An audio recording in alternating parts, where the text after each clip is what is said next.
میرے رسول پاک صلی اللہ تعالی علیہ وآلہ وسلم ارشاد فرماتے ہیں کہ تمہیں بتاؤں گھروں میں سب سے بہترین گھر کون سا ہوتا ہے؟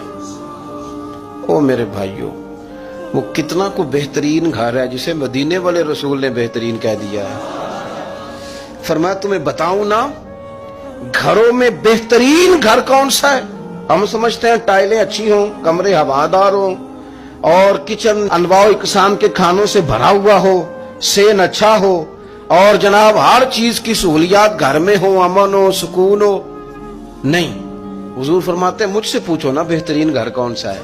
تو یا رسول اللہ بتائیے، سیاستہ میں حدیث ہے، کریم رسول فرمانے لگے گھروں میں بہترین گھر وہ ہے جس میں کوئی یتیم رہتا ہو اور اس کے ساتھ سلوک اچھا کیا جاتا ہو، اچھا سلوک کیا جاتا ہو، یتیم کو رکھا جائے پھر اس کی پوری نگرانی کی جائے، اسے پورا پیار دیا جائے، اسے پوری محبت دی جائے، یتیم رہتا ہو اور اس کا خیال بھی رکھا جاتا ہو۔ اور میرے نبی کریم صلی اللہ تعالی علیہ وسلم فرمانے لگے تمہیں بتاؤں نا کہ گھروں میں بدترین گھر کون سا ہوتا ہے؟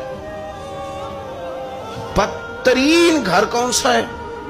حضور بتائیے، فرمایا جس میں کوئی یتیم رہتا اور اس کے ساتھ سلوک نہ صحیح کیا جاتا، اس کو تکلیف دی جاتی ہو، وہ کرب میں ہو، وہ تکلیف میں ہو، وہ اذیت میں ہو۔